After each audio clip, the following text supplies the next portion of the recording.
നിന്റെ ഭക്തന്മാർക്ക് വേണ്ടി നീ സംഗ്രഹിച്ചതും നിന്നിൽ ആശ്രയിക്കുന്നവർക്ക് വേണ്ടി മനുഷ്യപുത്രന്മാർ കാൺകെ നീ പ്രവർത്തിച്ചതുമായ നിന്റെ നന്മ എത്ര വലുതാകുന്നു എന്നത്രയും 31 സങ്കീർത്തനത്തിന്റെ 19 വാക്യത്തിലൂടെ ദാവീദ് ഇവിടെ പറയുന്നത്.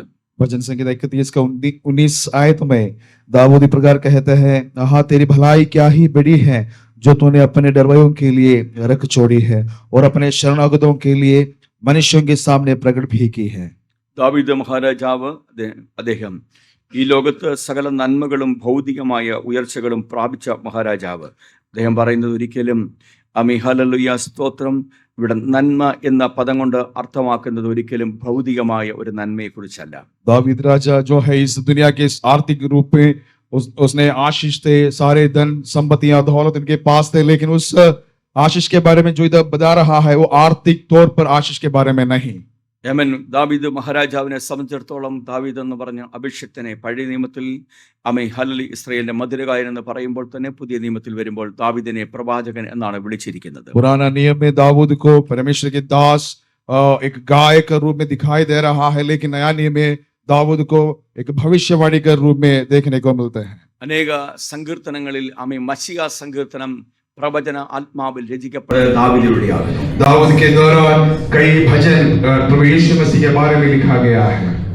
ഹല്ലേലൂയ. നമുക്ക് അറിയാവുന്നത് പഴയ നിയമത്തിനകത്ത് വിവിധ ഭാഗങ്ങളിൽ മശിഹയെ കുറിച്ചുള്ള പ്രവചനമുണ്ട്. हम सब जानते हैं कि पुराने नियम में कई अध्यायों में कई पुस्तकों में प्रभु यीशु मसीह के बारे में भविष्यवाणी किया गया है. അവരെയൊക്കെ നാം പ്രവാചകന്മാരെ വലിയ പ്രവാചകന്മാരെന്നും ചെറിയ പ്രവാചകന്മാരെന്നും എണ്ണാറുണ്ട്. वहां पर भविष्यवक्ताओं को बड़े या छोटे का नाम पर जाना जाता है. എന്നാൽ ഹല്ലേലൂയ ആ പ്രവാചകന്മാരുടെ കൂട്ടത്തിൽ എണ്ണപ്പെടാത്തൊരു വ്യക്തിയാകുന്നു ഏറ്റവും കൂടുതൽ മശിഹയെ കുറിച്ച് പ്രവചനാത്മാവിൽ പ്രവചിച്ച ഒരു വ്യക്തിയാകുന്നു ദാവീദ് മഹാരാജാവ്. लेकिन पुराना नियम में भविष्यवक्ताओं के गण में वो गिनती में नहीं आने वाला, लेकिन प्रभु यीशु मसीह के में बहुत सारे भविष्यवक्ता भविष्यवाणी करने वाला परमेश्वर के दास था दाऊद. ദാവീദിന്റെ ഉള്ളിൽ വ്യാപരിച്ച ഹല്ലേലൂയ മശിഹയുടെ ആത്മാവാത്രേ മശിഹയെ കുറിച്ചുള്ളതായ ആഴമൊരു കാഴ്ചപ്പാട് ദാവീദിൽ പകർന്നു കൊടുക്കാൻ ഇടയായി തീർന്നു. दाऊद के अंदर रहने वाला प्रभु यीशु मसीह का आत्मा ही दाऊद को प्रभु यीशु मसीह का जो भविष्यवाणी दिया है. ഇന്ന് പകൽക്കാല സമയം പഴയ നിയമ ഭക്തന്മാരിൽ വ്യാപരിച്ച മശിഹയുടെ ആത്മാവ് എന്നിലും നിങ്ങളിലും വ്യാപരിപ്പാൻ ഇടയായി തീരട്ടെ. उस पुराने नियम के जो भक्तों के अंदर वो बसने वाले रहने वाला परमेश्वर के आत्मा हमारा अंदर भी रहेंगे. 1 പത്രോസിന്റെ ലേഖനം 1-ാം അധ്യായം 11-ാമത്തെ വാക്യം വിളിച്ചു പറയുകയാണ്. पहला पत्रोस की किताब पहला अध्याय उसका 10-11 വാക്യങ്ങൾ ഞാൻ ഇങ്ങനെ വായിക്കട്ടെ. 10 और 11 आयत. നിങ്ങൾക്ക് വരുവാനിരിക്കുന്ന കൃപയെക്കുറിച്ച് പ്രവചിച്ച പ്രവാചകന്മാർ 1 പത്രോസ് 1-ാം അധ്യായം 10-11 വാക്യങ്ങൾ. पहला पत्रोस पहला अध्याय उसका 10 और 11 आयत. നിങ്ങൾക്ക് വരാനിരിക്കുന്ന കൃപയെക്കുറിച്ച് പ്രവചിച്ച പ്രവാചകന്മാർ इसी उद्धार के विषय में उन भविष्यवक्ताओं ने बहुत और जांच पड़ताल की जिन्होंने उस अनुग्रह के विषय में जो तुम पर होने की था भविष्यवाणी की थी. വേദപുസ്തകം പറയുകയാണ് നിങ്ങൾക്ക് വരാനിരിക്കുന്ന കൃപയെക്കുറിച്ച് പ്രവചിച്ച പ്രവാചകന്മാർ ഈ രക്ഷയെ ആരാഞ്ഞ് അന്വേഷിച്ചിരുന്നു. पवित्र कलाम कहते हैं आपको आने वाला उस उद्धार के बारे में भविष्यवक्ताओं ने परमेश्वर के आत्मा के दौरान बताया गया है. പഴയ നിയമ ഭക്തന്മാർ അവർക്ക് വരുവാനിരിക്കുന്ന ഒരു കൃപയുണ്ടെന്ന് അവർ ഹല്ലേലൂയ സ്തോത്രം ആത്മാവിൽ തിരിച്ചറിയാനിടയായി തീർന്നു. पुराने भक्त जो है वो एक उद्धार उनके लिए आने वाला है करके परमेश्वर के आत्मा में उन्होंने जान लिया था. പഴയ നിയമ ഭക്തന്മാർക്ക് വെളിപ്പെട്ടത് അത്രമാത്രമേ ഉള്ളായിരുന്നു. बस इतना ही पुराने नियम के भक्तों को बस जाना गया था. എന്നാൽ പുതിയ നിയമത്തിന്റെ വിശ്വാസികളാകുന്ന എനിക്കും നിങ്ങൾക്കും, लेकिन इस नया नियम के विश्वासी हम सबको അത് വളരെ വ്യക്തമാക്കി തന്നെ ദൈവത്തിന്റെ ആത്മാവ് യേശുക്രിസ്തുവിലൂടെ പറഞ്ഞിട്ടുണ്ട്. उस बात को प्रभु यीशु मसीह के दौरान हालेलुया प्रकट किया गया है. വരുവാനിരിക്കുന്ന ഒരു കൃപയെക്കുറിച്ച് ദൈവത്തിന്റെ ആത്മാവ് വിളിച്ചു പറയുന്നുണ്ട്. जो आने वाला अनुग्रह के बारे में परमेश्वर के आत्मा बताते हैं. വ്യത്യസ്തമായ സുവിശേഷങ്ങളിലും ലേഖനങ്ങളിലൂടെയും പരിശുദ്ധാത്മാവ് ഇന്ന് പകൽക്കാലം നമ്മോട് ദൈവസഭയോട് അത് പറഞ്ഞിരിക്കുകയാണ്. अलग अलग सुसमाचारों में और पत्रिका में परमेश्वर के आत्मा उसके बारे में लिखा गया है. നാം പ്രാപിക്കേണ്ട ഒരു ദൈവകൃപയിലേക്ക് നമ്മെ വഴി നടത്തുവാൻ തക്കവണ്ണം യേശുക്രിസ്തുവിന്റെ വ്യാപരിക്കുന്ന ദൈവത്തിന്റെ ആത്മാവ് നമ്മുടെ ഉള്ളകളിൽ ചലിപ്പിച്ചുകൊണ്ടിരിക്കുകയാകുന്നു. हम प्राप्त करने वाला उस उद्धार और उस अनुग्रह के और वो प्राप्त करने के लिए परमेश्वर के आत्मा हमें उद्धार लेके जा रहा है.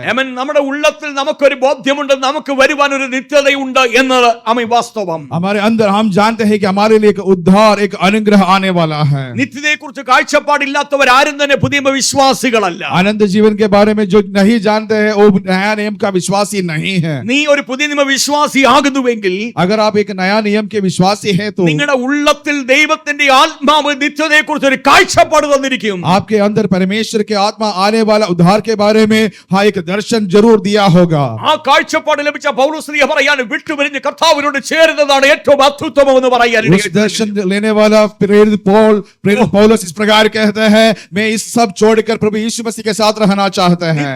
ചാടുമെന്ന് കാഴ്ചപ്പാട് പ്രാപിച്ചു കഴിഞ്ഞാൽ പിന്നെ ഈ ലോകത്ത് കാണുന്നതൊക്കെയും അത് വെറും ഹല്ലേലൂയ സ്തോത്രം നശ്വരമായി നമുക്ക് അനുഭവം തോന്നും. अगर आप अनंत जीवन के बारे में एक दर्शन प्राप्त किया तो इस धरती पे जो देखने वाले सब आपको तुच्छ मानेगा. പിന്നെ ഈ ലോകമല്ല വലുത്, ये धरती आपके लिए बड़ा नहीं है. ഈ ലോകത്തിന്റെ അനുഭവങ്ങളല്ല വലുത്, इस दुनिया आपके लिए बड़ा नहीं है. വരുവാൻ പോകുന്ന ഒരു നിത്യതയുണ്ട് കുഞ്ഞേ.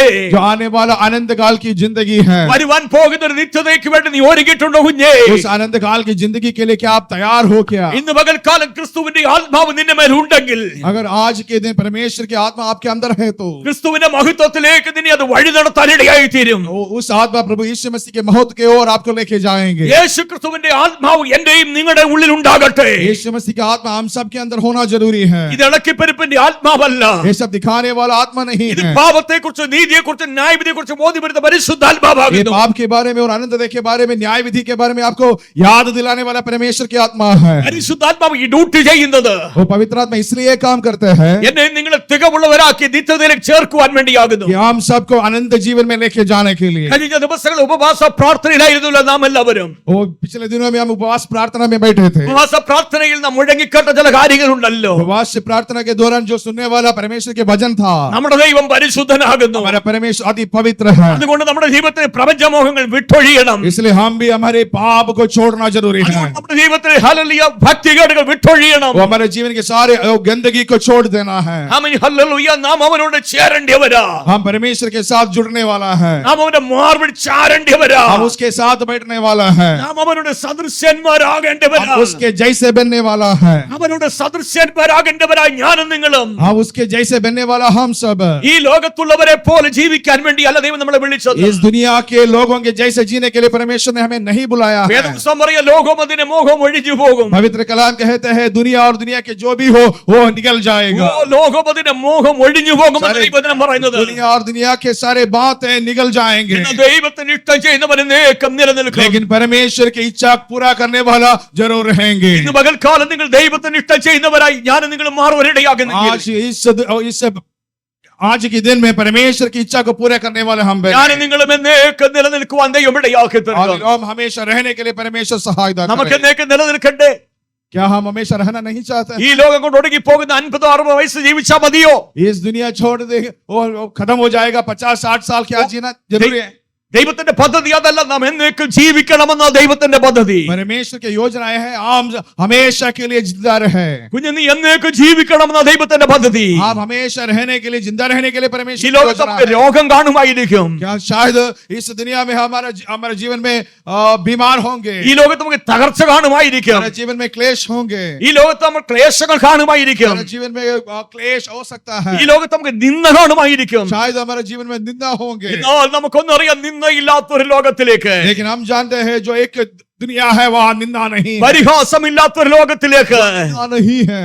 അയ്യോ ആമി സ്തോത്രം. ഇന്ന് കാണുന്നതായ ഈ ക്ഷയം, വാട്ടം, മാലിന്യമുള്ളതായ ഈ ശരീരത്തിൽ നിന്ന് മാറി തേജസ്സിന്റെ ശരീരം പ്രാപിക്കുക സ്വർഗം നമ്മളെ വിളിച്ചെന്നൊരു ബോധ്യം നമുക്ക് ഉണ്ടാകട്ടെ. हमें ये ऐसा अच्छा से जानना है कि परमेश्वर हमें इसलिए बुलाया है कि महत्व का एक शरीर प्राप्त करने के लिए. എത്ര പേർ അതിന് തയ്യാറാകും? कितने लोग उसके लिए तैयार हैं? തിരുവചനം വിളിച്ചു പറയുക, നാം മണ്ണുകൊണ്ടുള്ള ശരീരം നാം ഈ പ്രതിമ ധരിച്ചതുപോലെ. पवित्र कलाम कहते हैं हमारा इस शरीर है ये मिट्टी से बनाया हुआ है. ആത്മാവി പൗലോസ് പറയാ, നാം ഇന്ന് മണ്ണുകൊണ്ടുള്ളവന്റെ ശരീരം ധരിച്ചതുപോലെ.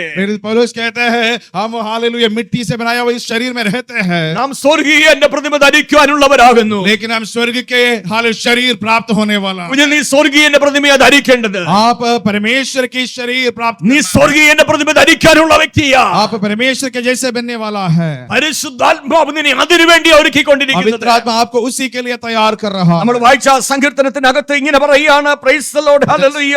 അതിന്റെ 10-19 വാക്യം, നിന്റെ ഭക്തന്മാർക്ക് വേണ്ടി നീ സംഗ്രഹിച്ചത്.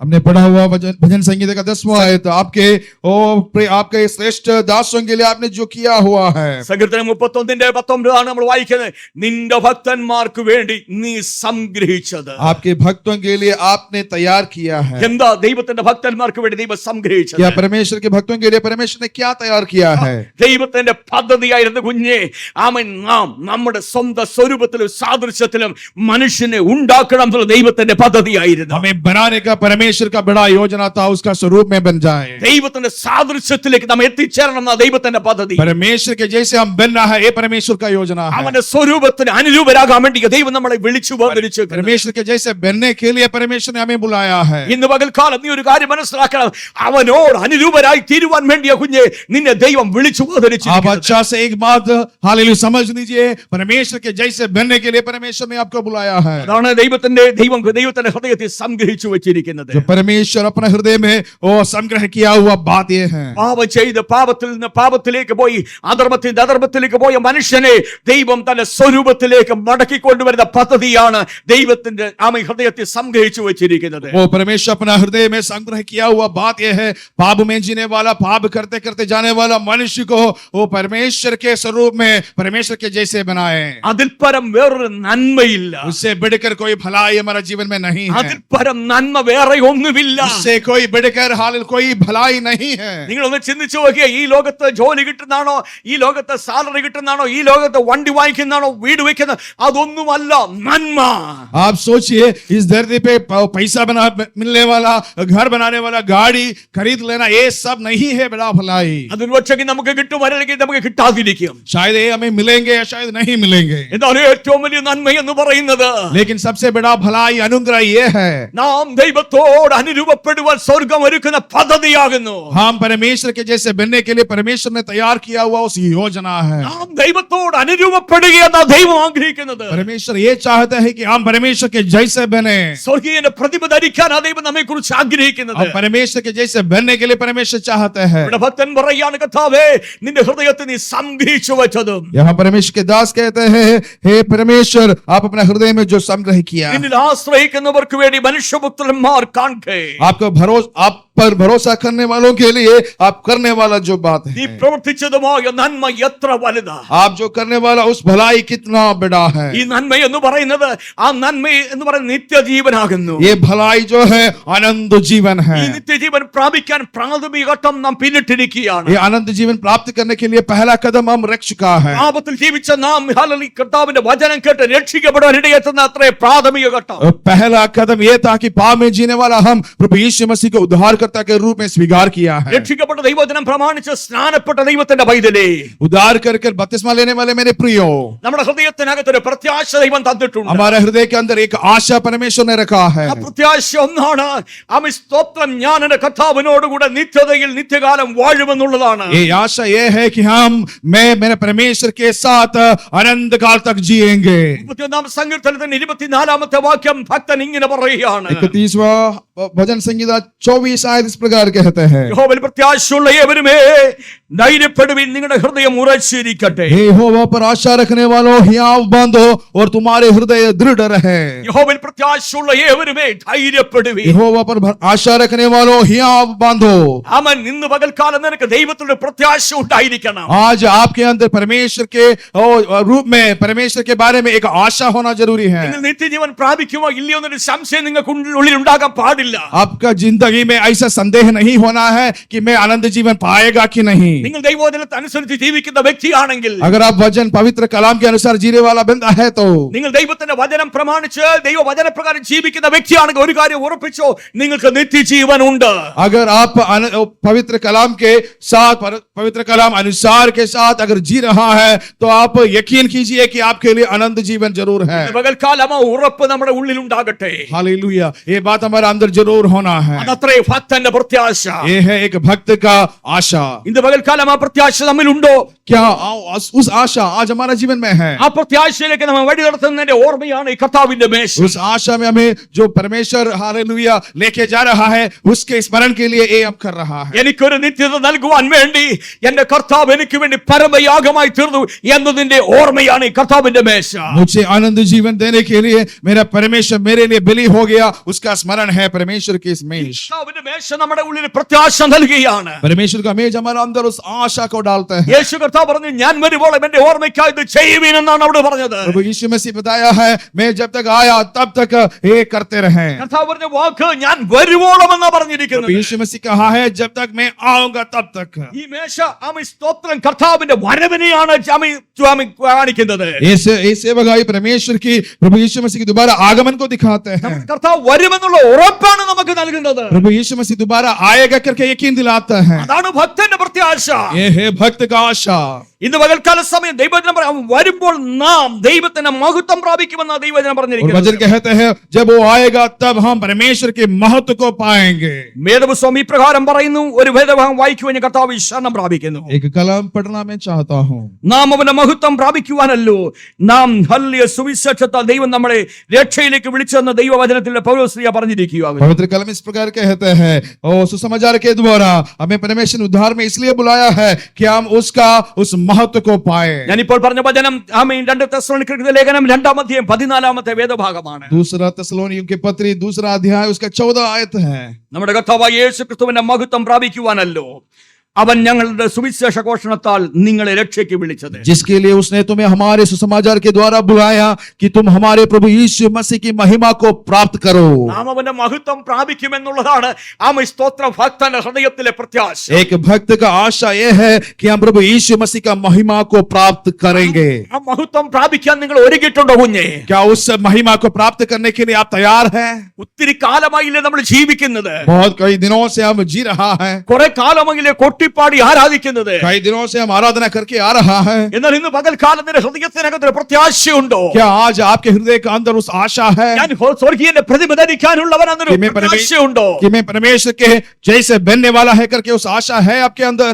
സ്വർഗീയന്റെ പ്രതിമ ധരിക്കാനുള്ള നീ ആമേൻ സ്തോത്രം ഈ ലോകത്തിന് അനുരൂപപ്പെടരുത് കേട്ടോ. परमेश्वर के जैसे बनने वाला आप इस दुनियादारी लोगों के जैसे नहीं बनना है। യേശുവിന്റെ ആത്മാവ് നിന്റെ ഉള്ളിലുണ്ടെങ്കിൽ നീ ഈ ലോകത്തോടല്ല അനുരൂപപ്പെടേണ്ടത്. अगर प्रभु यीशु मसीह की आत्मा आपके अंदर है तो इस दुनिया के जैसे आप नहीं जीना है। റോമർക്കെഴുതിയ ലേഖനം ഹല്ലേലൂയ 12-ാമത്തെ അധ്യായത്തിൽ ധന്യനായ പൗലോസ് പറഞ്ഞൊരു വേദഭാഗം നമ്മൾ വായിക്കാമല്ലോ. रोमियों की पत्री 12वें अध्याय में पौलुस इस प्रकार कहते हैं, സഹോദരന്മാരെ, ആ. ഞാൻ ദൈവത്തിന്റെ മനസ്സലിവ് ഓർപ്പിച്ച് ഞാൻ ദൈവത്തിന്റെ മനസ്സിൽ ഓർപ്പിച്ച് നിങ്ങളെ പ്രബോധിപ്പിക്കുന്നത് ആ വാക്കൊന്ന് ശ്രദ്ധിക്കണം.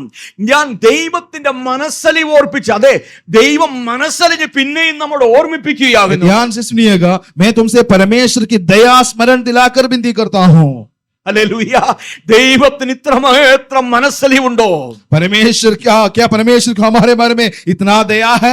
നാം നശിച്ചു പോകാതെ നിത്യത പ്രാപിക്കണം എന്നുള്ളതാണ് ദൈവത്തിന്റെ മനസ്സലിവ്. परमेश्वर का दया यह है कि हम नाश ना हो जाए बल्कि आनंद जीवन प्राप्त करें। എസ്കേൽ പ്രവാചകന്റെ പുസ്തകത്തിൽ ദൈവത്തിന്റെ ആത്മാവ് ഇപ്രകാരമാണ് പറയുന്നത്. एसकेल भविष्यवक्ता की पुस्तक में परमेश्वर इस प्रकार कहते हैं, പാപി തന്റെ പാപത്തിൽ മരിക്കും, എന്നാൽ അത് ദൈവത്തിന് പ്രസാദമില്ലെന്നാ പറഞ്ഞിരിക്കുന്നത്. पाप करने वाला अपना पाप में मरेंगे लेकिन परमेश्वर ये नहीं चाहता है करके बताते हैं। നിന്റെ പാപത്തിൽ മരിക്കുന്നതിന് ദൈവത്തിന് ഇഷ്ടമില്ല. परमेश्वर ये नहीं चाहता है कि आप अपना पाप में मर जाए। അതുകൊണ്ട് അവൻ മനസ്സലിവിഞ്ഞ് നമ്മോട് ഓർമ്മിപ്പിക്കുകയാകുന്നു. इसलिए परमेश्वर दया स्मरण करके हमें दिलाता है ഞാൻ ദൈവത്തിന്റെ മനസ്സലിവ് ഓർപ്പിച്ച് നിങ്ങളെ പ്രബോധിപ്പിക്കുന്നത് എന്തെന്നാൽ कि मैं परमेश्वर की दया स्मरण दिलाकर तुम्हें विनती करता हूँ कि നിങ്ങൾ ബുദ്ധിയുള്ള ആരാധനയായി ആ. നിങ്ങളുടെ ശരീരങ്ങളെ ആ. ജീവനും വിശുദ്ധിയും ആ. ദൈവത്തിന് പ്രസാദവുമുള്ള യാഗമായി സമർപ്പിപ്പിൻ. कि अपने शरीर को जीवित और पवित्र और परमेश्वर को भावता हुआ बलिदान करके चढ़ाओ, ये तुम्हारी आत्मिक सेवा है। അടുത്ത വാക്യം ഈ ലോകത്തിന് നോക്കണം, ആ അനുരൂപമാകാതെ പദം ശ്രദ്ധിക്കണം. ഈ ലോകത്തിന് നീ അനുരൂപപ്പെടരുതെന്നാ ध्यान പറഞ്ഞിരിക്കുന്നത്. से सुनिए, और इस संसार के सदृश न बनो। ദൈവത്തിന്റെ വൈദ്യയിലെ ലോകം എങ്ങനെ ചലിച്ചോട്ട് നീ അതുപോലെ ചലിക്കാനുള്ള വ്യക്തിയല്ല. मेरे प्रियो, इस दुनिया कैसे भी आगे बढ़े, कैसे भी चले, आप उसके जैसे नहीं चलना है। നിന്റെ ഉള്ളിൽ ദൈവത്തിന്റെ പരിശുദ്ധാത്മാവ് ഉണ്ടെങ്കിൽ, अगर आपके अंदर परमेश्वर की पवित्र आत्मा है तो വരുവാനുള്ളൊരു മഹത്വം പ്രാപിക്കുവാൻ തക്കവണ്ണം ഈ ലോകത്ത് തങ്ങളെ തന്നെ ഒരുക്കുവാൻ തക്കവണ്ണം തക്കവണ്ണമിടയായി തീരും. उस आने वाले महिमा को प्राप्त करने के लिए पवित्र आत्मा आपको तैयार करेंगे. നിന്റെ ഉള്ളിൽ ദൈവത്തിന്റെ പരിശുദ്ധാത്മാവ് ഉണ്ടെങ്കിൽ അവൻ യേശുവിന് അനുയോജ്യമല്ലാത്ത ഒന്നും നിന്റെ ജീവിതത്തിൽ നീ വെച്ചുകൊണ്ടിരിക്കത്തില്ല. अगर परमेश्वर की आत्मा आपके अंदर है तो प्रभु यीशु मसीह के लिए जो बराबर नहीं है उस बातों को आप अपना जिंदगी में नहीं रखेंगे. ക്രിസ്തുവിന്റെ തേജസ് നിന്റെ മേൽ വ്യാപരിപ്പാൻ നീ ആഗ്രഹിക്കുന്നെങ്കിൽ, अगर परमेश्वर की महिमा आपके जीवन में प्रकट होने के लिए आप चाहते हैं तो ഇന്ന് പകൽക്കാലം ദൈവകൃപയിലേക്ക് നീ മടങ്ങി വരുവാൻ ദൈവത്തിന്റെ ആത്മാവ് നിന്നോട് പ്രബോധിപ്പിക്കുക. परमेश्वर की आत्मा आपसे ये कहते हैं कि परमेश्वर की उस कृपा में उस हाल आत्मा में वापस आ जाइए. റോമാലേഖനം 12-1 വാക്യം പറയുക, സഹോദരന്മാരെ ഞാൻ ദൈവത്തിന്റെ മനസ്സിൽ ഓർമ്മിപ്പിച്ച് നിങ്ങളെ പ്രബോധിപ്പിക്കുന്നത്. रोमियो 12 के पहला आयत में इस प्रकार कहते हैं, मैं परमेश्वर की दया स्मरण दिलाकर तुम्हें विनती करता हूँ. ഞാൻ ദൈവത്തിന്റെ അനുരൂപരായി തീരണമെന്ന് ദൈവം ആഗ്രഹിക്കുന്നു. परमेश्वर ये चाहते हैं कि हम परमेश्वर के जैसे बने. ദൈവം പറയാണ്, നീ ലോകത്തിന് അനുരൂപരാകരുത്. वो परमेश्वर कहते हैं तू इस संसार के सदस्य ना बनो. വാത്സല്യ സഹോദരൻ, നീ ദൈവത്തിന് ലോകത്തിന് അനുരൂപരാകരുത്. मेरे प्रिय भाइयों, आप इस दुनिया के सदस्य ना बनो.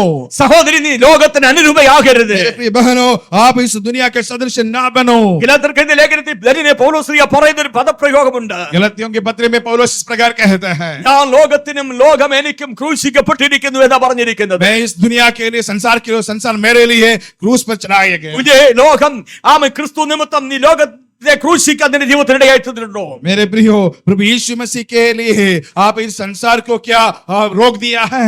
വ്യർത്ഥമായ സംസാരങ്ങൾ നിനക്ക് ഒഴിവാക്കാൻ കഴിയുന്നുണ്ടോ? हालेलुया. जो परमेश्वर के लिए अच्छा नहीं है उस बातों को छोड़ने के लिए आपसे होता है. പ്രപഞ്ച മോഹങ്ങൾ നിന്നെ കീഴടക്കുന്നുണ്ടോ? क्या इस दुनिया के बातों में आप फंस जाते हो? ഹല്ലേലൂയ. നീ ഒരു ആത്മീയനാണ്, അല്ലെ? ആത്മീയ സഹോദരിയാണെന്ന് നടിക്കത്തക്കവണ്ണമുള്ള അഭ്യാസങ്ങൾ നിന്റെ ജീവിതത്തിലുണ്ടോ?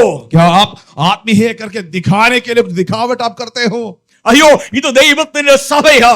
ये परमेश्वर की कलीसिया है. ദൈവത്തിന്റെ സഭയ്ക്കകത്ത് വ്യാജം കാണിക്കാൻ ഒരു കുടുംബം കടന്നു വന്നപ്പോൾ, परमेश्वर की कलीसिया में व्याज दिखाने के लिए जब एक परिवार आया था, അനന്യാസിനോട് സഫീരയോടും ദൈവത്തിന്റെ ആത്മാവ് പറഞ്ഞത്, നീ ദൈവത്തോട് പരിശുദ്ധാത്മാവിനോടാണ് വ്യാജം ചെയ്യുന്നത് പറഞ്ഞിരിക്കുന്നത്. अनन्यास और सफीरा से पवित्र आत्मा में परमेश्वर के दास इस प्रकार कहा, तूने परमेश्वर से और पवित्र आत्मा से पाप किया है. ഇന്ന് പകൽക്കാലം എന്റെ വാത്സല്യ സഹോദര സഹോദരി, ദൈവത്തിന്റെ പരിശുദ്ധാത്മാവിനോട് നീ വ്യാജം കാണിക്കരുത്. मेरे प्रियो, पवित्र आत्मा के सामने आप पाप व्याज नहीं करना है. ദൈവം തന്ന കൃപയ്ക്ക് അനുസരിച്ച് ജീവിക്കാൻ നീ പഠിക്കണം. परमेश्वर ने जो दिया है उस कृपा के अनुसार आगे बढ़िए. ദൈവത്തിന്റെ പത്യവചനത്തിനകത്ത് ജീവിക്കാൻ നീ പഠിക്കണം. परमेश्वर के पवित्र कलाम के अनुसार आप अपना जिंदगी को आगे बढ़ाइए. നീ ലോകത്തിന് അനുരൂപപ്പെടാതെ, आप इस दुनिया संसार के समान सदस्य ना बनो. നീ ക്രിസ്തുവിനോട് അനുരൂപപ്പെട്ടുകൊണ്ട് आप प्रभु यीशु मसीह के जैसे बनकर അവന്റെ ജനമായി വസിക്കാൻ ഇടയായി തീരുമെങ്കിൽ, उसके लोग बनकर अगर आप जीने के लिए तैयार है तो കർത്താവ് നമുക്ക് വേണ്ടി ഒരു നിത്യത ഒരുക്കുന്നുണ്ട്. परमेश्वर हमारे लिए एक आनंद जीवन तैयार कर रहा है. നാം വായിച്ച തെസ്സലോനിക്ക ലേഖനം നമ്മ ഇങ്ങനെയാണ് പറഞ്ഞത്, അവന്റെ മഹത്വം പ്രാപിക്കുവാനല്ലോ.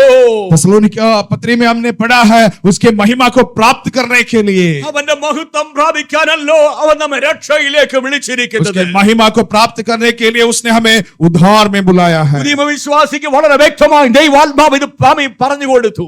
नया नियम के विश्वासी को स्पष्ट रूप से परमेश्वर ने बताया है. പഴയ നിയമ ഭക്തന്മാരുടെ ഉള്ളിൽ ഇതിനെ കുറിച്ച് അവ്യക്തമായ ഒരു രേഖ മാത്രമേ ഉള്ളായിരുന്നു. लेकिन पुराने नियम के भक्तों के अंदर इसके बारे में स्पष्ट रूप से नहीं बताया था. ധന്യനായ പത്രോസ്ലീഹ താൻ എഴുതിയ 1-ാം ലേഖനം 1-ാം അധ്യായം 10-11 വാക്യങ്ങൾ താൻ ഇങ്ങനെ പറയുകയാണ്. प्रेरित पत्रोस अपना पहला पुस्तक में पहला अध्याय और 10 और 11 आयत में इस प्रकार कहते हैं. 1 പത്രോസ് 1-ാം അധ്യായം 10-11 വാക്യങ്ങൾ. നിങ്ങൾക്ക് വരുവാനിരിക്കുന്ന കൃപയെക്കുറിച്ച് നിങ്ങൾക്ക് വരുവാനിരിക്കുന്ന കൃപയെക്കുറിച്ച് വചിച്ച പ്രവാചകന്മാർ ഈ രക്ഷയെ ആരാഞ്ഞ് അന്വേഷിച്ചിരുന്നു. ഈ രക്ഷയെ ആരാഞ്ഞന്വേഷിച്ചിരുന്നു. അവരിലുള്ള ക്രിസ്തുവിൻ ആത്മാവ്. നോക്കണം, പഴയ നിയമ ഭക്തന്മാരിൽ എന്തുണ്ടപ്പോഴ് ഈ ദാവീദിൽ എന്തുണ്ട്? ക്രിസ്തുവിന്റെ ആത്മാവ് ഉണ്ടായിരുന്നു. देखिए पुराने नियम के भक्तों के अंदर क्या था? परमेश्वर की आत्मा था. മശിഹായെ കുറിച്ച് ലേഖനം എഴുതിയ, മശിഹായെ കുറിച്ച് സങ്കീർത്തനം എഴുതിയ ഈ ദാവീദിനകത്ത് ക്രിസ്തുവിന്റെ ആത്മാവ് ഉണ്ടായിരുന്നു ദൈവവചനം പറയുന്നത്. प्रभु यीशु मसीह के बारे में भजन गाया हुआ दाऊद के अंदर प्रभु यीशु मसीह का आत्मा थे. പിന്നെ വായിച്ചാട്ട് അവരിലുള്ള ക്രിസ്തുവിന്റെ ആത്മാവ് ക്രിസ്തുവിന് വരേണ്ടിയ കഷ്ടങ്ങളെയും പിൻവരുന്ന മഹിമയെയും മുമ്പിൽ കൂട്ടി സാക്ഷീകരിച്ചപ്പോൾ സൂചിപ്പിച്ച സമയം ഏതോ എങ്ങനെയുള്ളതോ എന്ന് പ്രവാചകന്മാർ ആരാഞ്ഞു നോക്കി സ്തോത്രം, ഹല്ലേലൂയ. അവിടെ നിൽക്കണേ, അവൻ അവിടെ പറയാണ് അവരിലുള്ള ക്രിസ്തുവിന്റെ ആത്മാവെന്ന് പറഞ്ഞിരിക്കുന്നു. यहाँ पर कहते हैं उन्होंने उसके अंदर रहने वाला प्रभु यीशु मसीह का आत्मा. അപ്പൊ പഴയ നിയമ വിശുദ്ധന്മാരിൽ ദാവീദ് ഉൾപ്പെടെയുള്ള പഴയ നിയമ വിശുദ്ധന്മാരിൽ ക്രിസ്തുവിന്റെ ആത്മാവ് ഉണ്ടായിരുന്നെന്ന് വചനം വ്യക്തമായി പഠിപ്പിക്കുന്നു. पवित्र कलाम स्पष्ट रूप से सिखाते हैं कि पुराने नियम के भक्तों के अंदर प्रभु यीशु मसीह का आत्मा था. 31-ാം സങ്കീർത്തനം എഴുതിയതായ ദാവീദ് അവന്റെ അവസാന ഭാഗത്തിലേക്ക് വരുമ്പോൾ താൻ ഇപ്രകാരമാണ് വിളിച്ചു പറയുന്നത്. 31वां भजन संहिता लिखने वाला आखिरी आयत में इस प्रकार बता रहा है, യഹോവയിൽ പ്രത്യാശയുള്ള ഏവരുമേ യഹോവയിൽ പ്രത്യാശയുള്ള ഏവരുമേ ധൈര്യപ്പെട്ടിരിപ്പിൻ, ധൈര്യപ്പെട്ടിരിക്കുക. നിങ്ങളുടെ ഹൃദയം ഉറച്ചിരിക്കട്ടെ. നിങ്ങളുടെ ഹൃദയം ഉറച്ചിരിക്കട്ടെ. यहोवा पर भरोसा रखने वाले सारे भक्तों, आप रखने वालों हियाव बांधो और तुम्हारे हृदय दृढ़ रहो. ആമേൻ. ദൈവത്തിൽ പ്രത്യാശയുള്ള എൻ്റെ സഹോദരന്മാരെ സഹോദരിമാരെ, परमेश्वर पर आशा रखने वाले मेरे भाई और बहनों, ദൈവത്തിൽ പ്രത്യാശയുള്ള എൻ്റെ വാത്സല്യ കുഞ്ഞുങ്ങളെ, परमेश्वर पर ओ हालेलुया आशा रखने वाले मेरे बच्चों. നീ ഒരു ദൈവത്തിന്റെ പൈതലെന്ന് ഒരുപക്ഷെ പിശാചുകളോട് പറഞ്ഞേക്കാം. शैतान आपको बार बार ये बोलेंगे कि आप परमेश्वर का संतान नहीं है. മനുഷ്യൻ നിന്നോട് പറഞ്ഞേക്കാം. शायद इंसान बोल सकते हैं. ഹല്ലേലൂയ. എന്നാൽ നീ ഇന്ന് പകൽക്കാലം ഒരു കാര്യം ഉറപ്പിക്കണം, നീ ദൈവത്തിന്റെ ജനമാണെന്നുള്ള വസ്തുത നീ ഉറപ്പിക്കണം. लेकिन आप जानिए कि आप परमेश्वर के संतान हैं. ആ പ്രത്യാശ അകത്തുണ്ടെങ്കിൽ അവർ വിളിച്ചു പറയുന്നത് ആമേൻ, അവന്റെ വരവെങ്കിൽ പ്രാപിക്കാൻ ഒരു മഹത്വമുണ്ട്, അത് പ്രാപിക്കുമെന്ന പ്രത്യാശ ഉണ്ടാകും. अगर उस आशा आपके अंदर है तो ये भी आपके अंदर जरूर होना चाहिए कि उस महिमा को मैं प्राप्त करूंगा. ഈ സങ്കീർത്തനത്തിന്റെ 24-ാമത്തെ വാക്യത്തിന്റെ ആരംഭവാക്യം വിളിച്ചു പറഞ്ഞു യഹോവയിൽ പ്രത്യാശയുള്ള ഏവരുമേ എന്ന് വിളിച്ചു പറഞ്ഞിരിക്കുന്നു. 24 आयत के पहला शब्द इस प्रकार है, यहोवा पर आशा रखने वालों. എന്താ ഈ പ്രത്യാശ? ये आशा क्या है? നമുക്ക് വായിക്കാം. റോമർക്കെഴുതിയ ലേഖനം 8-ാം അധ്യായം അതിന്റെ 24-ാമത്തെ വാക്യം. रोमियो की पत्री 8वां आयत उसका 24वां आयत. പ്രത്യാശയാലല്ലോ ആ നാം രക്ഷിക്കപ്പെട്ടിരിക്കുന്നത്. ആ കാണുന്ന പ്രത്യാശയോ പ്രത്യാശയല്ല. ആ ഒരുത്തൻ കാണുന്നതിനായി ഇനി പ്രത്യാശിക്കുന്നത് എന്തിന്? ആ. നാം കാണാത്തതിനായി പ്രത്യാശിക്കുന്നുവെങ്കിലോ ആ. അതിനായി ക്ഷമയോടെ കാത്തിരിക്കുന്നു. Praise the Lord. ദൈവവചനം വ്യക്തമായി വിളിച്ചു പറയുന്നത് ഞാൻ ഒന്നുകൂടെ ഓർപ്പിക്കാൻ ആഗ്രഹിക്കുന്നു. पवित्र कलाम स्पष्ट रूप से ये बताता है, ആമേൻ, സ്തോത്രം, ഹല്ലേലൂയ. ശരീരത്തിന്റെ നാം രക്ഷിക്കപ്പെട്ടപ്പോൾ നടന്ന വീണ്ടെടുപ്പ് എന്ന് പറയുന്ന ആത്മാവിന്റെ വീണ്ടെടുപ്പാണ്. जब मैं उद्धार पाया था तो हमारा आत्मा की उद्धार हुआ था. പ്രിയ സഹോദരങ്ങളെ, ഞാൻ നിങ്ങൾ രക്ഷിക്കപ്പെട്ടപ്പോൾ നമ്മൾ മുമ്പേ വായിച്ച തന്റെ ഭക്തന്മാർ കാണെ അവർ പ്രവർത്തിച്ച നന്മ എത്ര വലുതെന്ന് പറഞ്ഞ് എന്താണെന്നറിയാമോ? ആമേൻ, സ്തോത്രം. ഞാൻ നിങ്ങൾ രക്ഷിക്കപ്പെട്ട നാളിൽ ആമേൻ, സ്തോത്രം, അതത്രേ ആ നന്മ എന്ന് പറയുന്നത്. परमेश्वर के दासों के लिए परमेश्वर ने तैयार किया हुआ उस अनुग्रह क्या है? हमने जो उद्धार पाया, हमारा आत्मा का उद्धार पाया है. നമ്മൾ രക്ഷിക്കപ്പെട്ടത് നന്മയാണെങ്കിൽ ഇന്ന് പകൽക്കാലം വിളിച്ചു പറയുന്നത് ആ നന്മയിലൂടെ നമുക്ക് സംഭവിച്ചെന്നറിയാം, ആത്മാവിന്റെ വീണ്ടെടുപ്പാണ് സംഭവിച്ചത്. जो हम पाया हुआ उस उद्धार हमारे लिए भलाई है, तो उस भलाई ये है हमारा आत्मा की उद्धार है. അതുകൊണ്ട് ആമീൻ, ആത്മാവിന്റെ വീണ്ടെടുപ്പ് ലഭിച്ചവരെയുള്ള ബന്ധത്തിൽ ആമീൻ പൗലോസ് റോമർക്കെഴുതിയ ലേഖനം 8-ാം അധ്യായം 23-ാമത്തെ വാക്യത്തിൽ വിളിച്ചു പറയുന്നത് ആത്മാവെന്ന ആദ്യദാനം ലഭിച്ചിരിക്കുന്ന നാമും നമ്മുടെ ശരീരത്തിന്റെ വീണ്ടെടുപ്പായ പുത്രത്വത്തിന്റെ വേണ്ടി കാത്തുകൊണ്ട് ഉള്ളിൽ ഞരങ്ങുന്നു എന്ന് പറഞ്ഞിരിക്കുന്നത്. उसका 23वां आयत में इस प्रकार कहते हैं, और केवल वही नहीं पर हम भी जिनके पास आत्मा का पहला फल है, आप भी अपने में कहरते हैं और लेपाल के होने की अर्थात अपने देह के छुटकारे की बाट होते हैं. ആ പദം നിങ്ങൾ ശ്രദ്ധിക്കുമോ? ആ പദത്തിൽ എഴുതിയിരിക്കുന്ന എന്താണെന്നറിയാമോ? ആത്മാവെന്ന ആമീൻ, സ്തോത്രം, ആത്മാവെന്ന ആദ്യദാനം ലഭിച്ചിരിക്കുന്ന നാം എന്നാ പറഞ്ഞിരിക്കുന്നത്. ध्यान से देखिए, वहां पर कहते हैं आत्मा का पहला फल. ഞാൻ ഈ പറയുന്നത് ഹല്ലേലൂയ ഭൗതികമായ ഒരു വിഷയത്തെ കുറിച്ചല്ല പറയുന്നത്. मैं अभी जो बता रहा है आर्थिक तौर पर कुछ अनुग्रह इसके बारे में नहीं बता रहा है. ആത്മമണ്ഡലത്തിൽ നിങ്ങൾക്ക് ഒരുപക്ഷെങ്കിൽ അവൻ ഇതിനെ തിരിച്ചറിയാൻ ഇടയായിത്തീരുന്നെങ്കിൽ നിങ്ങൾ അതിനോട് പ്രതികരിപ്പാൻ ഇടയായിത്തീരും. अगर आत्मा में अगर आप उसको समझते हैं तो अब हालेलुया समझ लीजिएगा. ഈ വചനം മനസ്സിലാക്കുന്ന ആർക്കാന്നറിയാമോ? ആത്മാവെന്ന ആദ്യ ദാനം ലഭിച്ചവർക്ക് മാത്രമേ അതിന്റെ ആഴം മനസ്സിലാകത്തുള്ളൂ. जो आत्मा का पहला फल जो पाया है बस वही इस बात को समझ सकते हैं. ആത്മാവെന്ന ആദ്യദാനം ലഭിച്ചവർ, വേദപുസ്തകം പറയും, ആദ്യദാനം ലഭിച്ചവർക്ക് നാമും നമ്മുടെ ശരീരത്തിന്റെ വീണ്ടെടുപ്പായ പുത്രത്വത്തിന് വേണ്ടി കാത്തുകൊണ്ട് ഉള്ളിൽ ഞരങ്ങുന്നു എന്നാ പറഞ്ഞിരിക്കുന്നത്. अर्थात अपने देह के छुटकारे के बाद जो होते हैं. ഞാൻ നിങ്ങളോട് ചോദിക്കട്ടെ, നിങ്ങൾക്കൊരു ഞരക്കമുണ്ടോ ഉള്ളില്? क्या मैं आपसे एक बात पूछूं, क्या आप बाट जोते रहते हो? പരിശുദ്ധാത്മാവ് പ്രാപിച്ച നിന്റെ ഉള്ളിലൊരു ഞരക്കമുണ്ടോ? क्या पवित्र आत्मा पाया हुआ आपके अंदर हालेलुया एक रोना है? നിന്റെ പ്രശ്നങ്ങൾക്ക് ഒരു വിടുതലിന് വേണ്ടിയുള്ള ഞരക്കമല്ല, നിന്റെ രോഗം മാറാൻ വേണ്ടിയുള്ള ഞരക്കമല്ല, നിന്റെ ഭൗതിക വിഷയത്തിന്മേലുള്ള ഞരക്കമല്ല, മറിച്ച് ആത്മാവ് ഒരു ഞരക്കമുണ്ടായിരിക്കട്ടെ. आपका आपका आर्थिक विषय का ऊपर आपको जो रोना है वो नहीं, लेकिन आत्मा के विषय में आपके अंदर एक प्यास है। പഴയ നിയമഭക്തനായ സങ്കീർത്തന ഇങ്ങനെ പറയുകയാണ്, पुराना नियम के भक्त भजनगार इस प्रकार कहते हैं, നീർത്തോടുകളിൽ ചെല്ലുവാൻ കാംക്ഷിക്കുന്നവൻ യഹോവേ, എന്റെ ആത്മാവ് നിന്നോട് ചേരുവാൻ കാംക്ഷിക്കുന്നെന്ന് വിളിച്ചു പറഞ്ഞിരിക്കുന്നത്. जैसे हिरणी पानी के लिए तड़पती है, मैं मेरा आत्मा आपसे जोड़ने के लिए पहुंचने के लिए चाहता हूं। ആത്മാവെന്ന ആദ്യദാനം ലഭിച്ചവർ, आत्मा का जो पहला फल जो पाया हुआ है, അവരുടെ ഉള്ളിൽ ഇതുകൊണ്ട് പരിശുദ്ധാത്മാവ് സ്പന്ദിച്ചുകൊണ്ടിരിക്കുന്നത്. उसके अंदर पवित्र आत्मा इससे काम करेगा। പരിശുദ്ധാത്മാവിന്റെ സ്പന്ദനം എന്തെന്നറിയാമോ?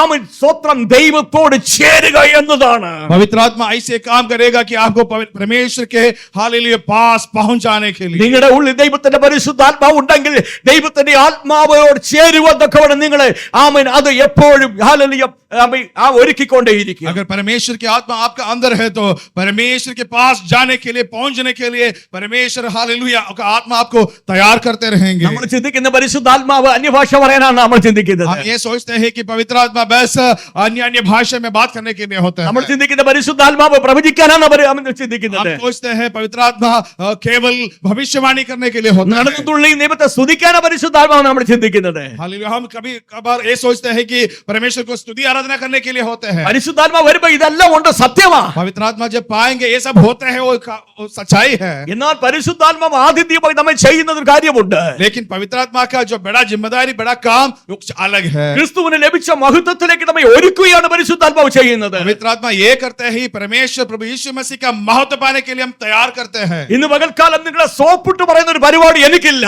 आपको ऐसे दिखाने के लिए कुछ बताना मैं नहीं चाहता हूं। അയ്യോ കുഞ്ഞെ, നിന്നെ സോപ്പ് തേക്കുന്ന പരിപാടി അല്ല ഇത്. आपको कुछ ऐसे दिखाने के लिए ये मैं नहीं चाहता हूं। ഹല്ലേലൂയ. നിങ്ങളെ പോളിഷ് ചെയ്യുകയല്ല കുഞ്ഞെ, ഇന്ന് പകൽക്കാലം നിന്നെ ഒരുക്കുവാന പദ്ധതിയായി എഴുതുക.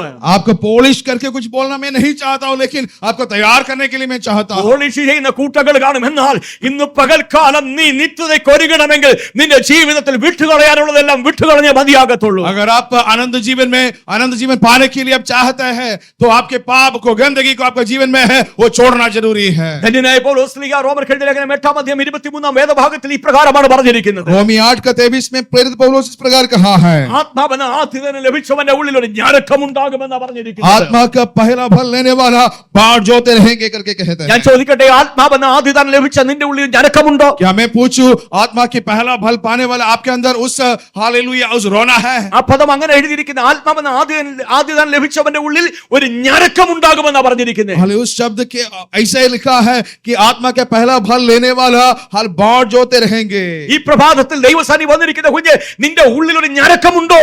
क्या आपके अंदर भी उस बात होते हैं? ആ ഞരക്കം നിന്നെ നിത്യതയിലേക്ക് വഴി നടത്തുവാൻ ഇടയായി തീരുക തന്നെ ചെയ്യാം. अगर उस बात आपके अंदर है तो वो आपको आनंद जीवन में लेके जाएंगे। നിങ്ങളുടെ പ്രശ്നം താൽക്കാലികമാണ്, അത് മറന്നാട്ടെ. आपका क्लेश जो है वो कुछ दिन का है, നിങ്ങൾക്ക് ദൈവം ജോലി തരും. वो भूल जाइए, परमेश्वर आपको काम देंगे। നിങ്ങളുടെ കടം മാറ്റുവാൻ ദൈവം വഴി തുറന്നു തരും. आपके कर्ज परमेश्वर हटा देंगे। നിങ്ങളുടെ കുഞ്ഞുങ്ങളുടെ വിവാഹം ദൈവം നടത്തി തരും. आपके बच्चों का शादी जरूर होंगे। നിങ്ങളുടെ ജീവിതത്തിൽ ദൈവത്തിന്റെ വലിയ പ്രവൃത്തി വെളിപ്പെടും. आपके जिंदगी में परमेश्वर बड़ा कार्य करेगा। എന്നാൽ മുന്നമേ അവന്റെ രാജ്യവും നീതിയും അന്വേഷിച്ചാട്ടെ. लेकिन पहले परमेश्वर के राज्य की सोच करे। മുന്നമേ അവന്റെ രാജ്യവും നീതി അന്വേഷിക്കുന്നത്, അതോടുകൂടെ ഇതൊക്കെയും ലഭിക്കുമെന്ന് യേശു പറഞ്ഞത്. अगर पहले परमेश्वर के काम के लिए, परमेश्वर के लिए बात जोते रहता है तो ये सब आपको मिलेगा। ആ നീ ഒരുങ്ങേണ്ടത് ആമേൻ സ്തോത്രം ഈ ഞരക്കമുള്ള ഒരു ഹൃദയം പ്രാപിക്കാൻ വേണ്ടിയാ. इस बात जोते रहने के लिए, उस हृदय पाने के लिए आप तैयार कीजिए। സഭയ്ക്കകത്ത് വന്നിരിക്കുമ്പോൾ ഒരു തികവന്റെ ആത്മാവുമായി നീ ഇരിക്കരുത് കേട്ടോ. इस कलीसिया के अंदर आप आके बैठते हैं तो मैं पूरा हो गया करके मत बैठिएगा। നീ ആത്മദാഹത്തോട് ദൈവസന്നിധിയിൽ ഇരിക്കണം. एक प्यास के साथ आप बैठिए। ആത്മദാഹത്തോടെ ഇരിക്കുന്നെങ്കിൽ നിന്നെ നിറയ്ക്കാൻ തക്കവണ്ണം യേശു കർത്താവ് മതിയായവൻ. आत्मा में एक प्यास के साथ अगर बैठते हैं तो आपको भरने के लिए परमेश्वर काबिल है। ആ ഞരക്കം ആരുടെ ഉള്ളിലുണ്ടെന്ന് അറിയാമോ? ആമേൻ സ്തോത്രം. ഒരു പ്രത്യാശ ഉള്ളവന്റെ ഉള്ളിലാണ് ആ ഞരക്കമുള്ളത്. जो कौन बाट जोते रहते हैं, जिसका अंदर आशा है वो बाट जोते रहते ഇത് हैं। പകൽക്കാലം നിന്റെ ഉള്ളിൽ ഒരു പ്രത്യാശ ഉണ്ടെങ്കിൽ, अगर आज आपके अंदर एक आशा है तो ക്രിസ്തുവിന്റെ മഹത്വത്തിലേക്ക് ഞാനും എടുക്കപ്പെടും എന്നുള്ള പ്രത്യാശ നിന്റെ ഉള്ളിലുണ്ടെങ്കിൽ, परमेश्वर के महिमा में मैं भी पहुंच जाऊंगा करके एक आशा अगर आपका अंदर है तो അവനോടൊരുമിച്ച് ഞാനും നിത്യകാലം വാഴുമെന്നുള്ള പ്രത്യാശ നിന്നിലുണ്ടെങ്കിൽ, उसके साथ साथ मैं भी अनंत काल रहूंगा करके आशा अगर आपके अंदर है तो ആ പ്രത്യാശ ഉള്ളവന്റെ ഉള്ളിൽ എപ്പോഴും ഒരു ഞരക്കമുണ്ടായിരിക്കും വിട്ടുപിരിഞ്ഞ് ക്രിസ്തുവിനോട് ചേരുവാൻ. उस आशा जिसका अंदर है वो हमेशा बाट जोते रहेंगे, वो चाहेंगे कि मैं परमेश्वर के साथ जाना चाहता हूं. ഈ ലോകത്തിന് ചിലതുകൂടെ പ്രാപിക്കാൻ വേണ്ടിയുള്ള അത്യാഗ്രഹമല്ല, വാഞ്ചയല്ല, മറിച്ച് വിട്ടുപിരിഞ്ഞ് ക്രിസ്തുവിനോട് ചേരുവാൻ കർത്താവേ ഞാൻ ആഗ്രഹിക്കുന്ന ഒരു വാഞ്ച ഉണ്ടായിരിക്കണം. इस बात की आशा नहीं है मैं इस दुनिया में कुछ और काबिल करूं, कुछ और प्राप्त करूं, नहीं, इस दुनिया छोड़कर मैं प्रभु यीशु मसीह के साथ जाना चाहूंगा. ये बात ऐसे आप बाट जोते रहेंगे. ഇവിടെ പറയാണ് ഹല്ലേലൂയ, നമ്മൾ പുത്രത്വം പ്രാപിച്ചവരാണ് അല്ലേ. यहाँ पर कहते हैं हम संतान बन गया है. യേശു ക്രിസ്തുവിനെ രക്ഷിതാവും കർത്താവും നാഥനുമായി സ്വീകരിച്ചപ്പോൾ ദൈവം നമ്മളെ ദൈവമക്കളാക്കി തീർത്തു. ദൈവപുത്രത്വത്തിലേക്ക് നമ്മൾ കടന്നു വന്നു. जब यीशु मसीह को हम उद्धारकर्ता के रूप में ग्रहण किया था तब परमेश्वर ने हमें अपना संतान बना दिया. എന്നാൽ പുത്രത്വത്തിന് ഒരു പൂർണ്ണതയുണ്ടെന്നാണ് ദൈവവചനം ഇവിടെ പഠിപ്പിക്കുന്നത്. लेकिन उसका एक पूर्णता होता है करके वचन कहते हैं. റോമർക്കെഴുതിയ ലേഖനം 8-ാം അധ്യായം 23-ാം വേദഭാഗം നാം ഒന്ന് വായിച്ചാട്ടെ. रोमियो 8 का 23 एक बार और पढ़ेंगे. ആത്മാവെന്ന ആദ്യദാനം ലഭിച്ചിരിക്കുന്ന നാമം നമ്മുടെ ശരീരത്തിന്റെ വീണ്ടെടുപ്പായ പുത്രത്വത്തിന് കാത്തുകൊണ്ട്. നോക്കണം, അവിടെ പറയാണ് പുത്രത്വത്തിന് വേണ്ടി കാത്തുകൊള്ളുമെന്ന് എന്താ പറഞ്ഞിരിക്കുന്നത്. यहाँ पर कहते हैं आप ही अपने के कहते हैं और लेपालक होने की बाट जोते हैं. നമുക്കെല്ലാം എളുപ്പവഴിയിലൂടെ സാധ്യമായി തീരണം നമ്മുടെ ആഗ്രഹം. हम सब जल्दी से जल्दी काम करने के लिए हम चाहते हैं. യേശുവിനെ കർത്താവായി സ്വീകരിച്ചുകൊണ്ട് ഞാൻ ദൈവത്തിന്റെ പൈതലാണ് നമ്മൾ പറയുന്നത്. प्रभु यीशु मसीह को मैंने उद्धारकर्ता के रूप में स्वीकार किया तो हम परमेश्वर का संतान बन गया करके कहते हैं. യേശുവിനെ രക്ഷിതാവായി സ്വീകരിച്ചപ്പോൾ നമുക്ക് ആത്മാവിന്റെ വീണ്ടെടുപ്പ് സംഭവിച്ചു, സത്യമാണ്. प्रभु यीशु मसीह को आप उद्धारकर्ता के रूप में स्वीकार किया तब आपका आत्मा का उद्धार हो गया, वो सच्चाई है. എന്നാൽ അത് പൂർത്തിയാകുന്നത് എപ്പോഴാണെന്നറിയാമോ? സ്തോത്രം, ഞാനും നിങ്ങളും ശരീരത്തിന്റെ വീണ്ടെടുപ്പ് പ്രാപിക്കുമ്പോഴാകുന്നു. लेकिन वो पूर्तिकरण कब होता है आपको मालूम है? हमारे शरीर का जो उद्धार होगा तब. ആ പദം ഒന്നുകൂടെ നിങ്ങൾ ശ്രദ്ധിച്ചു വായിക്കണം. वो शब्द ध्यान से पढ़िएगा. ആത്മാവെന്ന ആദ്യദാനം ലഭിച്ചിരിക്കുന്ന നാമം. ആത്മാവെന്ന ആദ്യദാനം ലഭിച്ചവരെ കുറിച്ചാ പറഞ്ഞ കേട്ടോ. അപ്പൊ പരിശുദ്ധാത്മാവെന്ന ആദ്യദാനം ലഭിച്ചവർ നാം നമ്മുടെ ശരീരത്തിന്റെ വീണ്ടെടുപ്പായ. നമ്മുടെ ശരീരത്തിന്റെ വീണ്ടെടുപ്പ്. അപ്പൊ ആത്മാവെന്ന ആദ്യദാനം ലഭിച്ചവർ ഇന്ന് പകൽക്കാലം ഓർക്കണം, നമ്മുടെ ശരീരത്തിന് ഒരു വീണ്ടെടുപ്പുണ്ടെന്ന് ഓർക്കണം. आत्मा की फल पाने वाला लोग आप ध्यान से सुनिएगा, हमारा देह का, हमारे शरीर का एक छुटकारा जरूर है. അടുത്തത് നമ്മുടെ ശരീരത്തിന്റെ വീണ്ടെടുപ്പായ പുത്രത്വത്തിന് കാത്തുകൊണ്ട്. പുത്രത്തിനായി കാത്തുകൊണ്ട്. അപ്പൊ പുത്രത്വം ലഭിച്ചു കഴിഞ്ഞെങ്കിൽ പൂർണ്ണമായെങ്കിൽ പിന്നെ കാത്തുകൊള്ളണം എന്നൊരു പദം പറയേണ്ട ആവശ്യമുണ്ട്. अगर हम संतान बन गया तो बाट जोते रहने बोलने का जरूरत क्या है? നമുക്കിപ്പോ ഓഫർ ചെയ്തു വെച്ചിരിക്കുക. हमें ऑफर किया गया है. എനിക്ക് നിങ്ങൾക്ക് ഓഫറിങ്, ആ ഓഫർ തന്നിരിക്കുക ദൈവം. आपको ऑफर दिया गया है. നമ്മൾ എന്തോ ഓഫർ ലഭിച്ചത്? നിങ്ങൾ ദൈവത്തിന്റെ മക്കളാ എന്നൊരു ഓഫർ ലഭിച്ചിരിക്കുക. हमें मिला हुआ ऑफर क्या है? आप परमेश्वर के संतान है करके ऑफर मिला. എന്താ പുത്രത്വത്തിന്റെ അധികാരത്തിലേക്ക് ഞാനും നിങ്ങളും വരുന്നത്. लेकिन जो उस अधिकार में हम जब आएगा, പുത്രത്തിന്റെ പദവിയിലേക്ക് ഞാനും നിങ്ങളും വരുന്നത്. उस पुत्र का उस पदवी में जब हम आएगा, ആ പിതാവിന്റെ രാജ്യത്തിലേക്ക് ഞാൻ പ്രവേശിക്കുമ്പോഴാ, उस परमेश्वर के राज्य में जब हम प्रवेश करेगा तब സ്വർഗീയ പിതാവിന്റെ ഭവനത്തിനകത്ത് ഞാൻ നിങ്ങൾ പ്രവേശിക്കുന്ന ഒരു നാളുണ്ട്. स्वर्गीय परमेश्वर के भवन के अंदर हम पहुंचने वाला एक दिन है. ഓ അത് ഹല്ലേലൂയ സ്തോത്രം. ഈ ക്ഷയമുള്ള ശരീരത്തെ കൊണ്ടല്ല ഞാൻ നിങ്ങൾ പ്രവേശിക്കാൻ പോകുന്നത്. नाश होने वाला शरीर को लेके हम नहीं जाएगा. പുത്രൻ ഏത് ശരീരമുണ്ടോ ആ ശരീരത്തോടുകൂടെ ഞാൻ നിങ്ങളും ഹല്ലേലൂയ ആ പിതാവിന്റെ ഭവനത്തിൽ പ്രവേശിക്കാനുള്ളവരാ. पुत्र को जिस शरीर है उसके शरीर जैसा शरीर हम प्राप्त करेंगे, उस शरीर के साथ उस भवन में हम पहुंचेंगे. സ്വർഗീയമായ ശരീരം പ്രാപിച്ചവൻ, തേജസ്സുള്ള ശരീരം പ്രാപിച്ചതായ യേശു ക്രിസ്തു പ്രാപിച്ച അതേ ശരീരത്തോടുകൂടെ എന്റെ കുഞ്ഞെ ഞാനും നീയും ആ പുത്രത്തിന്റെ പദവിക്ക് പൂർണ്ണതയിലേക്ക് എത്തപ്പെടാൻ പോകുകയാണ്. तो यीशु मसीह का शरीर जो स्वर्गीय महिमा का शरीर, उसी शरीर प्राप्त करके हम उस भवन में पहुंचेंगे. അതാണ് പ്രത്യാശ. वो है हमारा आशा. അതാണ് പ്രത്യാശ. वो है हमारा आशा. അടുത്ത വർഷം 5-ാം മാസം നിനക്ക് ജോലി കിട്ടുമെന്നുള്ളതല്ല പ്രത്യാശ. अगले साल 5वें महीने आपको काम मिलेगा, ये नहीं है आशा. ദൈവം നിന്നെ യൂറോപ്പിൽ വിടുമെന്നുള്ളതല്ല പ്രത്യാശ. परमेश्वर आपको यूरोप में भेजेंगे, ये नहीं है आशा. ഒഴിക്കുന്ന നാട്ടിൽ വിടുമെന്നുള്ളതല്ല പ്രത്യാശ. वो बर्फ गिरने वाला जगह में आपको भेजेंगे, ये नहीं है आशा. നിത്യതയിൽ എത്തിക്കുമെന്നുള്ള പ്രത്യാശ. परमेश्वर आपको अनंत जीवन में लेके जाएंगे, ये है हमारा आशा. അതത്രേ പ്രവചനം. ആ പ്രവചന നിവൃത്തിയിടത്തിലേക്ക് ഞാൻ നിങ്ങളും വരേണ്ടത്. वही ये भविष्यवाणी, उस भविष्यवाणी के पूर्तिकरण में हम पहुंचना है. ഹല്ലേലൂയ. ഇതാണ് ഒരു ഭക്തന്റെ ഹൃദയത്തിനകത്തെ പ്രത്യാശ. ये है परमेश्वर के भक्त का अंदर होने वाला आशा. ഇന്ന് പകൽക്കാലം സംസാരിക്കുന്ന ഞാനാണെങ്കിലും ഈ വചനം എടുത്തത് കർത്താവിന്റെ ദാസൻ ഞാൻ അമിസ്വത്തം ചോദിച്ചതല്ല, അദ്ദേഹം ഇവിടെ വന്ന് വായിച്ചപ്പോഴാണ് ഞാൻ ഈ സങ്കീർത്തനം ഏതാണെന്ന് അറിയുന്നത്. परमेश्वर के दास ने इस भजन संहिता दिया है, मैं उसको पूछा नहीं है, मैं लेकिन बजा रहा हूं. അതുകൊണ്ട് ഞാൻ നിങ്ങളോട് പറയട്ടെ, 100% ആമേൻ സ്തോത്രം. അവൻ ഒന്നും എഴുതാത്തതായ ഒരു സ്ലേറ്റ് എങ്ങനെയുണ്ട് അതുപോലാണ് ഞാൻ ഇവിടെ പ്രസംഗത്തിനായി നിന്നത്. मैं आज एक काली पेपर, एक ब्लैंक पेपर के जैसे मैं इधर खड़ा हूं. എന്തെങ്കിലും പറയുന്നെങ്കിൽ ഞാനല്ല, ദൈവാത്മാവ് അത് പറഞ്ഞുകൊണ്ടിരിക്കുന്നത്. कुछ भी मैं बताता हूं कि मैं नहीं बल्कि परमेश्वर की आत्मा मुझसे बता रहा हूं. Amen hallelujah. നിങ്ങൾക്ക് സംശയമുണ്ടെങ്കിൽ അവൻ പിന്നീട് മീറ്റിംഗ് കഴിഞ്ഞിട്ട് നിങ്ങൾക്ക് അദ്ദേഹത്തോട് ചോദിക്കാം, ആമേൻ അദ്ദേഹവും ഞാനും തമ്മിൽ ആശയവിനിമയം നടത്തിയിട്ടുണ്ടോ എന്ന്. अगर आपको संदेह है तो आप आराधना के बाद आप भाई साहब से पूछ सकते हैं कि क्या हमारा बीच में कुछ बात हुआ था.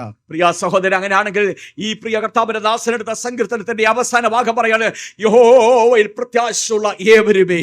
परमेश्वर की दास ने लेने वाले उस भजन संगीत का आखिरी शब्द इस प्रकार है, परमेश्वर पर भरोसा रखने वाले मेरे प्रियो. ഈ പ്രത്യാശ കാണപ്പെടുന്ന ഒന്നല്ലെന്ന് തിരുവചനം വ്യക്തമായി വിളിച്ചു പറയുന്നത്. परमेश्वर के कलाम हालेलुया स्पष्ट रूप से कहते हैं, ये आशा हमें देखने को नहीं मिलते हैं. റോമർക്കെഴുതിയ ലേഖനം 8-24 വേദഭാഗം പറയുന്നത്, रोमियों की पत्री 8:24 में इस प्रकार कहते हैं, പ്രത്യാശയാലല്ലോ നാം രക്ഷിക്കപ്പെട്ടിരിക്കുന്നത്. പ്രത്യാശയാലല്ലോ. അപ്പം നമ്മൾ പറഞ്ഞേക്കുന്നത് എന്തുവായിരുന്നു? हमने क्या बताया था? യേശുവിനെ രക്ഷിതാവും കർത്താവുമായി സ്വീകരിച്ചപ്പോൾ നമ്മൾ രക്ഷിക്കപ്പെട്ടു എന്ന് നമ്മൾ പറഞ്ഞു. यीशु मसीह को उद्धारकर्ता के रूप में मैंने स्वीकार किया, तब मैंने उद्धार पाया. റോമലേഖനത്തിൽ ഹല്ലേലൂയ നാം ഉദ്ധരിച്ചോട് പറയാറുണ്ടല്ലോ, യേശു എനിക്ക് വേണ്ടി മരിച്ചു അടക്കപ്പെട്ടു ഉയർത്തെഴുന്നേറ്റെന്ന് നമ്മൾ വിശ്വസിക്കും, നമ്മൾ രക്ഷിക്കപ്പെട്ടെന്ന് പറയും. यीशु मेरे लिए मरा गाड़ा गया और जी उठा, ये मैं विश्वास करता हूं, तब मैं उद्धार पाया करके मैं हमेशा इसे बोलता ഇവിടെ हूं. പറയുന്ന ഒരു ഭാഗം ശ്രദ്ധിക്കണമേ, പ്രത്യാശയാലല്ലോ നാം രക്ഷിക്കപ്പെട്ടിരിക്കുന്നു. इधर बोलने वाला बताया हुआ वचन ध्यान से सुनिए, आशा के द्वारा तो हमारा उद्धार हुआ है. അടുത്ത വാക്കൊന്ന് പറഞ്ഞേ, കാണുന്ന പ്രത്യാശയോ കാണുന്ന പ്രത്യാശയല്ല, പ്രത്യാശയല്ല. परंतु जिस वस्तु की आशा की जाती है, അയ്യോ ആമേ സ്തോത്രം. ഇവിടെ നോക്കുമ്പോ പളങ്ക് വസ്ത്രം ധരിച്ച പുരോഹിതനില്ല, ഇവിടെ നോക്കുമ്പോ ആമേ സ്തോത്രം ചിലമ്പുന്ന കൈത്താളങ്ങൾ ഒന്നുമില്ല. ഇതിനകത്തുള്ള ദൈവത്തിന്റെ കൃപയൊന്നു മാത്രമാ. ആമേ സ്തോത്രം. ദൈവത്തിന്റെ കൃപ വ്യാപരിക്കുന്ന, ദൈവത്തിന്റെ കൃപാസനം ഇറങ്ങി വന്നിരിക്കുന്ന ഈ ദൈവ സാന്നിധ്യമുള്ളതായ ഇവിടെ ഈ ആലയത്തിനകത്തുനിന്ന് വിളിച്ചു പറയട്ടെ, നീ ഇവിടെ ദൈവ മഹത്വം ആത്മാവിൽ കാണുവാൻ ഇടയാകുന്നെങ്കിൽ ദൈവത്തിന്റെ സാന്നിധ്യം നിന്റെ ജീവിതത്തിനകത്തുള്ളത് തെളിവാണത്. यहाँ पर आपको शायद कुछ देखने के लिए कुछ नहीं मिलेगा, लेकिन परमेश्वर को उपस्थिति, परमेश्वर पवित्र आत्मा की उपस्थिति जरूर है. अगर परमेश्वर की उपस्थिति को महसूस करने वाला आप जानना है कि परमेश्वर की महिमा मैं प्राप्त करूंगा. ഇവിടെ പറയാ, ഭക്തൻ പറയാണ്, കാണുന്നതല്ല പ്രത്യാശ. परमेश्वर के दास कहते हैं, जो आशा ये नहीं है कि मैं देख सकूं. അപ്പൊ കാണപ്പെടുന്ന എന്തെങ്കിലും ഒരു വിഷയം കാര്യം സാധിക്കുമെന്നുള്ളതല്ല നമ്മുടെ ഭക്തന്റെ ഉള്ളിലെ പ്രത്യാശ. जो मेरा आंखों से देख सकते हैं ऐसा कुछ बातों को मैं प्राप्त करने वाला है, ये नहीं है हमारा അപ്പൊ आशा. കാണപ്പെടാത്ത ഒന്നിനെ കുറിച്ചുള്ള പ്രത്യാശ ഭക്തന്റെ ഹൃദയത്തിനകത്തുള്ളത്.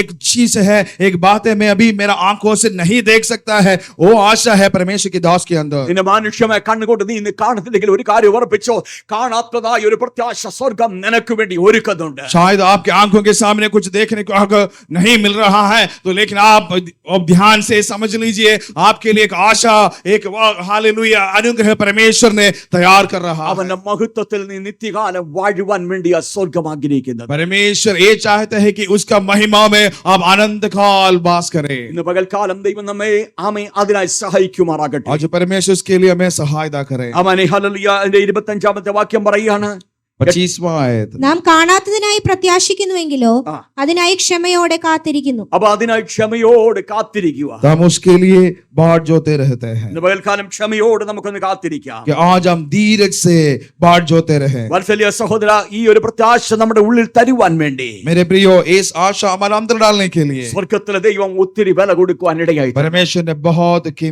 कीमत चुका. നിങ്ങൾക്കത് മനസ്സിലാക്കാൻ സാധിക്കുന്നുണ്ടോ? क्या आप ये समझ सकते हैं? അവൻ കൊടുത്ത വില എന്താ നിങ്ങൾക്ക് തിരിച്ചറിയാൻ സാധിക്കുന്നുണ്ടോ? उसने जो कीमत चुका हो क्या है, आप समझ सकते हैं? ആമൻ ദൈവത്തിന്റെ പ്രവാചകനായ യെശയ്യാവ് 53-ാം അധ്യായം രചിച്ചപ്പോൾ അതിന്റെ അവസാന വാക്യത്തിൽ 12-ാം വാക്യത്തിന്റെ അവസാന ഭാഗത്തിൽ താൻ ഇങ്ങനെ പറയുകയാണ്, भविष्यवक्ता यशायाह नबी 53 अध्याय उसके आखिरी आयत में इस प्रकार कहते हैं, അനേകരുടെ പാപം വഹിച്ചും അതിക്രമക്കാർക്ക് വേണ്ടി ഇടനിന്നുകൊണ്ടും അതിക്രമക്കാരുടെ കൂടെ എണ്ണപ്പെടുകയും ചെയ്തു എന്നാണ് അവനെ കുറിച്ച് പറഞ്ഞിരിക്കുന്നത്. प्रभु यीशु मसीह के बारे में इस प्रकार कहते हैं, वो कई लोगों का पाप अपना कंधों पे लेकर के उनके लिए मर गया ഈ है। പ്രത്യാശ നമുക്ക് ഉണ്ടാകുവാൻ തക്കവണ്ണം വില കൊടുത്തത് സ്വർഗത്തിലെ ദൈവമാകുന്നു. इस आशा हमें हम प्राप्त करने के लिए कीमत चुकाया है, वो प्रभु परमेश्वर है। നിത്യതയിൽ നാം അവനോട് കൂടെ വാഴും എന്നൊരു പ്രത്യാശ ദൈവം നമുക്ക് ഉള്ളിൽ തന്നിരിക്കുന്നത്. अनंत काल में उसके साथ हम रहेंगे करके उस आशा परमेश्वर इसलिए हमारे अंदर डाला है। ആമേൻ. ദൈവം തന്റെ പുത്രന്റെ മേൽ നമ്മുടെ പാപത്തെ ആമസ്തോത്തെ ചുമത്തിയത് കൊണ്ടാകുന്നു. परमेश्वर ने हम सबका पाप अपना बेटे के हाल कंधों पर रखा है। ആമേൻ. പ്രവാചകൻ വിളിച്ചു പറഞ്ഞ അതിക്രമക്കാർക്ക് വേണ്ടി ഇടവിൽ നിന്ന ഒരു ഭക്തനെ കുറിച്ചാണ് അവിടെ നമ്മൾ കാണുന്നത്. भविष्यवक्ता इस प्रकार कहते हैं, पापियों के लिए हालेलुया, पापियों का पाप को लेने वाला एक परमेश्वर के पुत्र के बारे में ഇവിടെ പറയുന്നത് യേശു ക്രിസ്തുവിനെ കുറിച്ചാകുന്നു. यहाँ पर प्रभु यीशु मसीह के बारे में कहते हैं। അതിക്രമക്കാർക്ക് വേണ്ടി ഇടവിൽ നിന്നു എന്നാണ് പറഞ്ഞിരിക്കുന്നത്. यहाँ पर कहते हैं वो अपराधियों के संग गिना गया। പൗലോസ്ലീഹ ഇപ്രകാരമാണല്ലോ പറഞ്ഞിരിക്കുന്നത്, അവൻ ദൈവത്തിനും മനുഷ്യനും ഇടയിൽ ആമസ്തോത്രം നിരപ്പിന്റെ ശുശ്രൂഷയ്ക്കായി കടന്നു വന്നു. प्रेरित पौलुस इस प्रकार कहते हैं, प्रभु यीशु मसीह ने परमेश्वर और इंसान के बीच में मेल मिलाप की सेवकाई के लिए आया है। പാപം ചെയ്യാത്ത സർവശക്തനായ ദൈവത്തിന്റെ മുൻപാകെ മനുഷ്യന് നിൽക്കാൻ കഴിയാതിരുന്നപ്പോൾ, पाप नहीं करने वाला परमेश्वर के सामने इंसान जब खड़ा नहीं हो सकता था, ആമേൻ. സ്വർഗത്തിലെ ദൈവം നമ്മുടെ പാപങ്ങളെ എല്ലാം തന്റെ പുത്രനായ ക്രിസ്തുയേശുവിന്റെ മേൽ ആക്കി വെച്ചു. स्वर्गीय परमेश्वर हम सबके पापों को प्रभु यीशु मसीह के कंधे पे रखा है। അവൻ ദൈവത്തിനും മനുഷ്യർക്കും ഇടയിൽ ആമേൻ നിരപ്പിന്റെ ശുശ്രൂഷ നൽകേണ്ടതിനായി उसने परमेश्वर और इंसान के बीच में मेल मिलाप की सेवकाई करने के लिए ദൈവത്തിനും അതിക്രമക്കാരായ എനിക്കും നിങ്ങൾക്കും ഇടവിൽ അവൻ നിന്നു. वो हम परमेश्वर और हम इंसान के बीच में मेल मिलाप की सेवकाई की है। അവന്റെ സന്നിധി നമ്മുടെ കണ്ണുകളെ അടച്ചുകൊണ്ട് उसका उपस्थिति में अपना आंखों को बंद कर रहे हैं। ഇന്ന് പകൽക്കാലം നമുക്ക് വേണ്ടി അവൻ കാൽവറിയിൽ ചിന്തിയതായ തിരുരക്തത്തിനായി സ്തോത്രം ചെയ്തുകൊണ്ട് काल्वरी क्रूस पर उसने बहाया हुआ उस लेहू के लिए हम धन्यवाद करते हुए നന്ദി എന്ന ഹൃദയത്തോട് ദൈവസന്നിധിയിൽ സ്തോത്രം ചെയ്യുന്നവരായി നമുക്ക് മാറാം. धन्यवाद करते हुए हम प्रार्थना कर रहे हैं।